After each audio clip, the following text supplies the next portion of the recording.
Right, it is 6:05, so let's make a start. Thank you, everyone, for making the time to join us this evening. Your feedback really is appreciated. My name is Lisa, and I will be chairing the meeting. I work for Steer, a transport and economic development consultancy, and we're supporting Islington and Camden councils on engagement for the Dartmouth Park Healthy Neighbourhood project. I'm going to say a few introductory words and then pass over to Matt Bonamy, who's Head of Service for Transport Projects and People-Friendly Streets at the London Borough of Islington, and Carl Brierley, who's a Principal Transport Planner at London Borough of Camden. Matt and Carl will give some background to the project and proposals, and we'll then have approximately half an hour for questions and comments about the project. And I'll say more about how to ask a question in the next part of the meeting after they've spoken. Sorry, I'm just moving this slide on. There we go. So in terms of the agenda, we'll start with some introductions. I want to introduce you to Matt. Matt, please wave if you can from Islington, and Carl, who you've already seen give a wave to as well from Camden. We're also joined this evening by councillors from Highgate, Camden, Kentish Town North, Camden, and Junction Wards, Islington. Welcome to them, and thank you for joining us too. The purpose of tonight's meeting is to share with you the initial ideas for the Dartmouth Park Healthy Neighbourhood and to give you an opportunity to ask a question or provide a comment. This is the information gathering phase of the project. It runs through till November the 5th. Feedback received in this phase will inform the development of the draft proposals that we'll be able to share with you early in 2024. I'd like to hand over to Matt and Carl now, who will introduce the project, and will come back to me afterwards and I'll explain a little bit more about how the Q&A will work. Over to you, Matt. Okay. Cool. So what's a healthy neighbourhood? So I guess a lot of you will be familiar with the work that's been previously done across many boroughs in London during the COVID-19 emergency. You know, we delivered, Islington at least delivered a range of healthy low traffic neighbourhoods. This was done through, you know, a rapid delivery model with trials, experimental orders, and 12 months of engagement post-implementation. That's the old way of delivering these projects. We're now moving into this new and improved model where we use three clear stages of engagement and look to deliver a range of both, you know, traffic management projects, but also public greening, placemaking projects, and making, you know, a range of really important, impactful places for our residents, followed by significant monitoring and development. So we'll just move on to the next slide, please.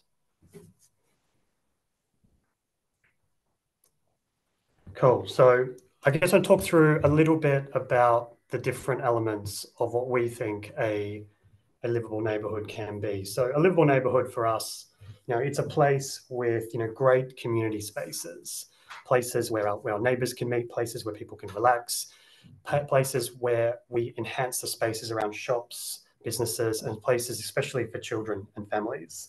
These are just a couple of examples that both Camden and ourselves have delivered recently. So the one on the left is Central Street, and the one on the right is actually a project down in Camden Passage in Angel.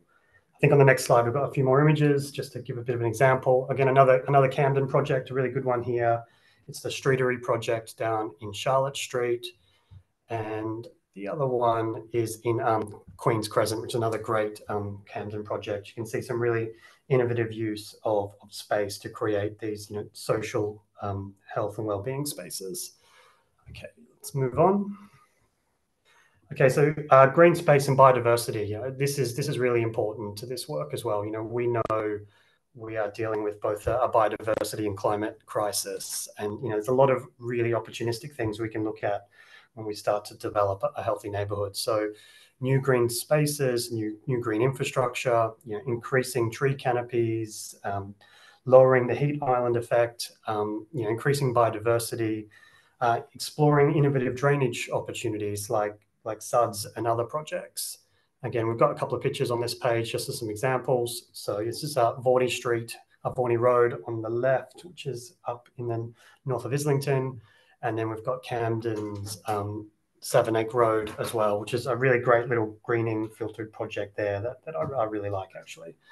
Obviously, on the next slide, we'll start talking about how a healthy neighbourhood in terms of transport and movement, but healthy neighbourhoods are really important, and to be friendly for walking, wheeling, children's active movement and cycling. So what we look to do through this project is enable the whole range of movement. So you enable people to make friendly, healthy, conscious choices about how they want to move across their borough, to school, to the shops, to see their friends.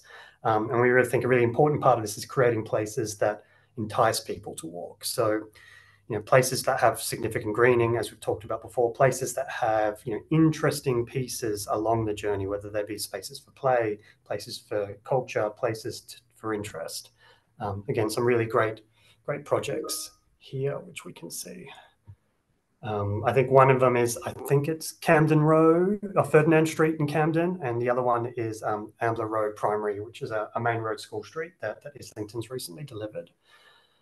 Also, in the next slide, I think we talked briefly about cycling. I mentioned this a little bit, but thinking about how we encourage active modes of travel is really important to a healthy neighbourhood, and what we can start to repurpose on our streets to enable this. So, get a lot of calls, and if you look at the Commonplace map already, there's a lot of discussion about bike parking, both for residents and for visitors.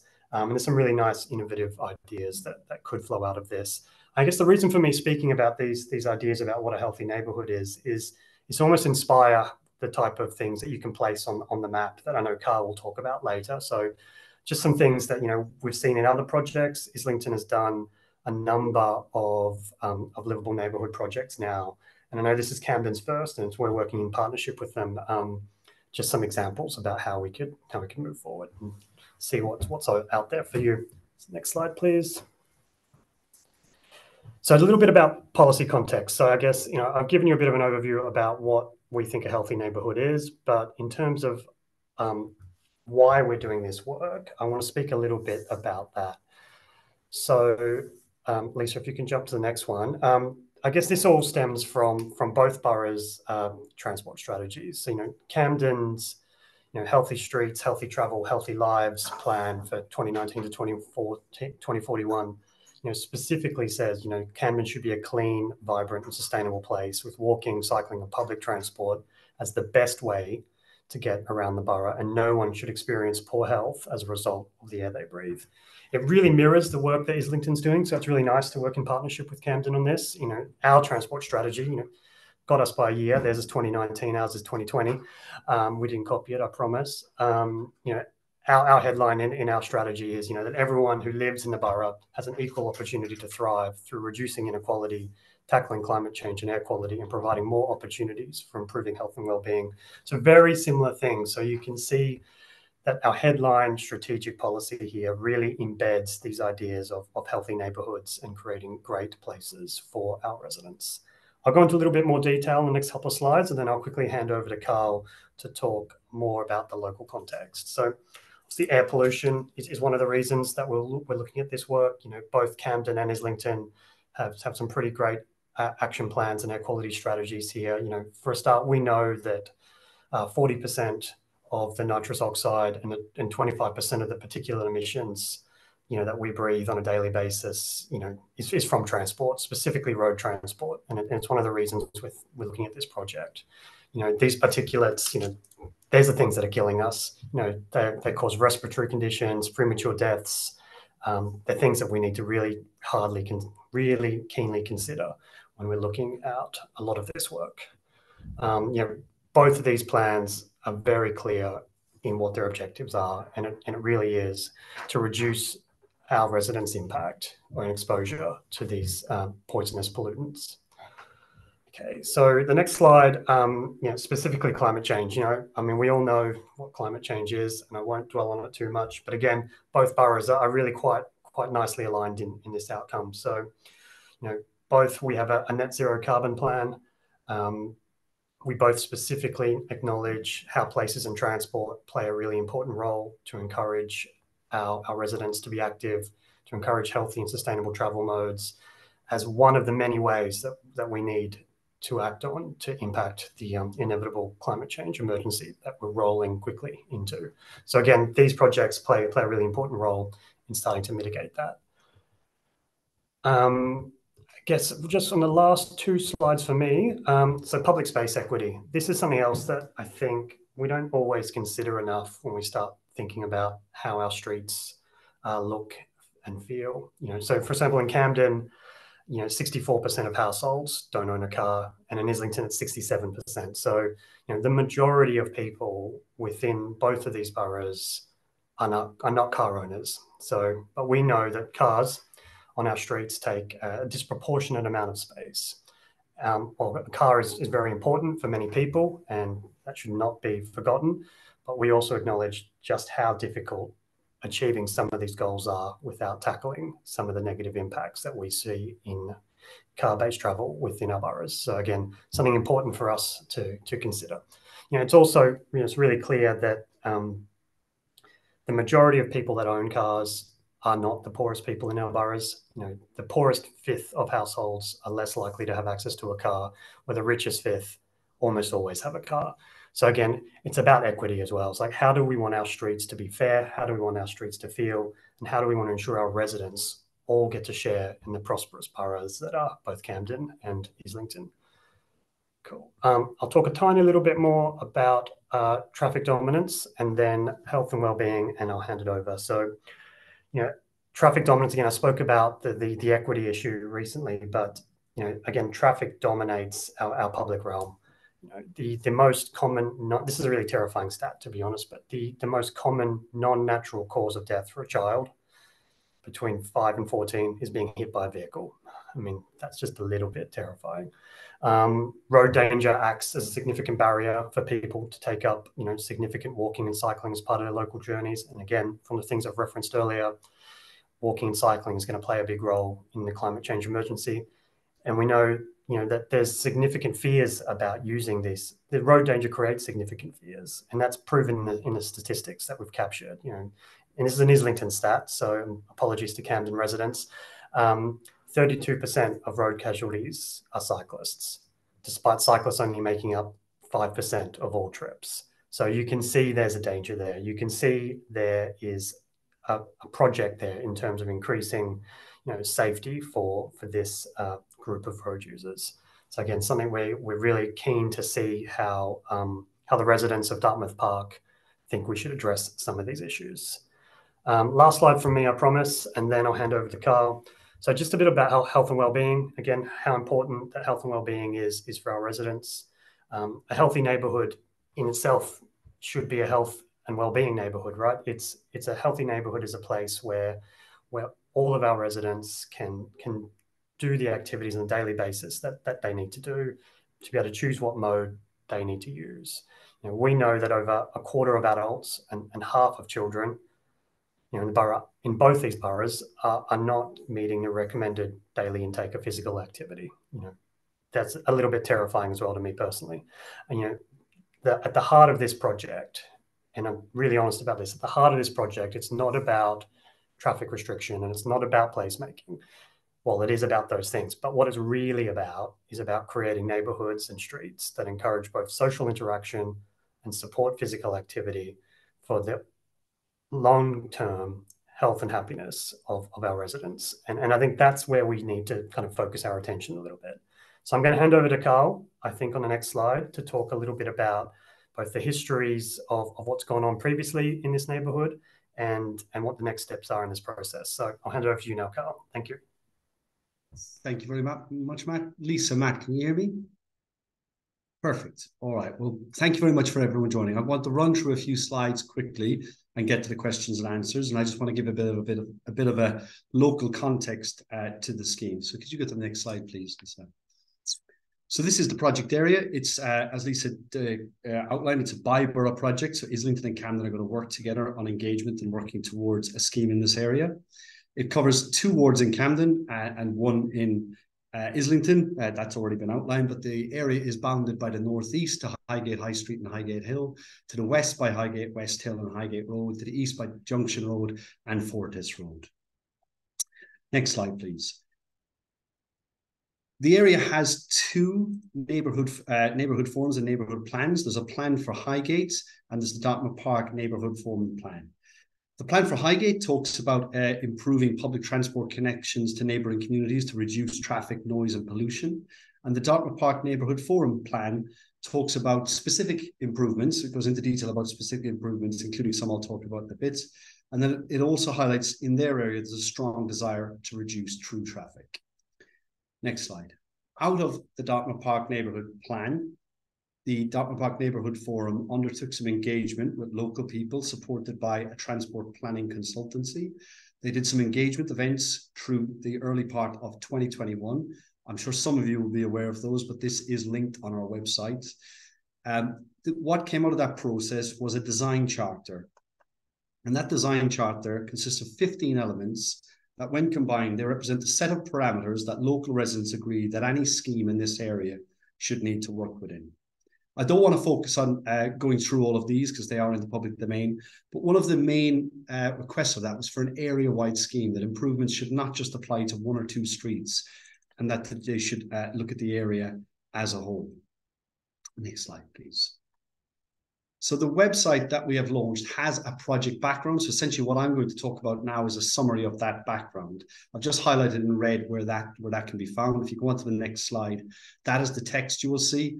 Please feel free to read through that text. It gives a background to the engagement that local stakeholders and residents have had with both councils over the last few years and some of the actions that have come out of that engagement. So next slide, please. There was previous engagement borough-wide, both in Camden and Islington, online-based during the pandemic. And I've highlighted in the top right there, this is the Camden engagement portal, the project area in purple. There was a lot of comments across the borough. Primarily, we got comments in the Kentish Town and Camden Town and Chalk Farm Road area. But we did get a number of comments in the Dartmouth Park area. And out of that, both councils did work on a number of schemes. So next slide, please.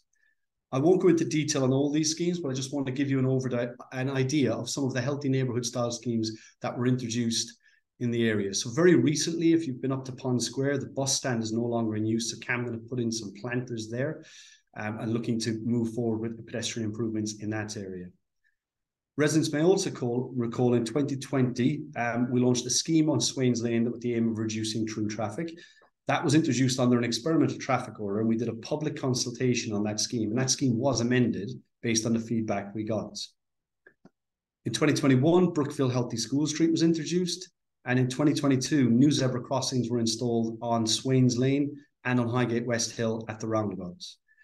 In 2019, Ackland Burley Healthy School Street was installed in the Kentish Town North area, and then also in 2021, we introduced 24/7 bus lanes on Highgate Road.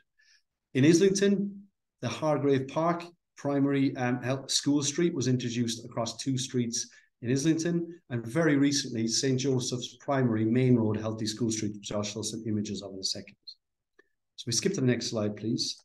This is just some before and afters of the zebra crossing on Swains Lane. The next slide shows two of Islington's schemes, the Healthy School Street and the improvements to Highgate West Hill outside St. Joseph's Primary, where there has been pedestrian improvements and greening improvements outside the school.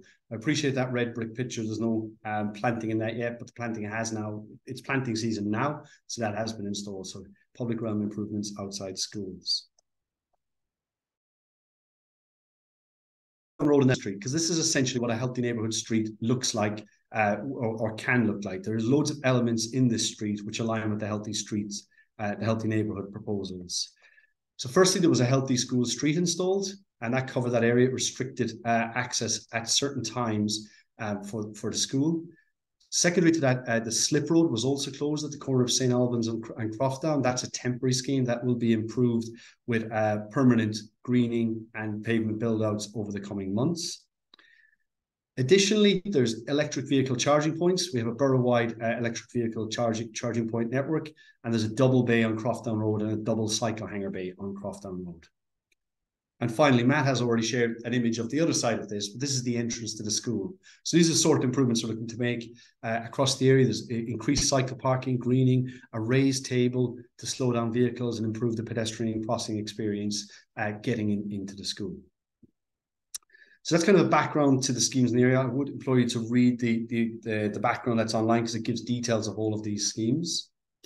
Next slide, please. So we want to just talk about the in-person events. Thank you all for joining online tonight. There is 2 opportunities to come and speak to the project teams in person. They are on the next slide. So as they sign up for those events, you can either sign up by calling the number. The next slide, please. Sorry. Call the number that's on the flyer. We'll again share that number later on in this meeting. But there's 2 events. One is on Thursday, the 12th of October from 6 to 7:30. There'll be 2 sittings at each of those events. So you can either choose a slot at 6 to 6:40 or a second slot. So we'll get lots of opportunity to speak with the project team around the map and highlight the issues that you have in the area. And we can answer any questions you have at those events. So the next steps, as Lisa kind of outlined at the start, just want to share this slide. This again is on our website. There was a listening exercise, what we're calling it, to get us to this stage. We're now in phase 1 engagement. We are listening again to what you have to say in this area, building on what's been done already. The second phase of engagement will take part in the new year, and that's when we will develop some proposals based on the engagement that's been done to date. And then we will work towards a public consultation on those measures before any decision is made to bring any scheme in. So now we're going to move on to the questions and answers. So I think right on time for a half an hour. So thank you very much. Perfect. Thank you, Matt.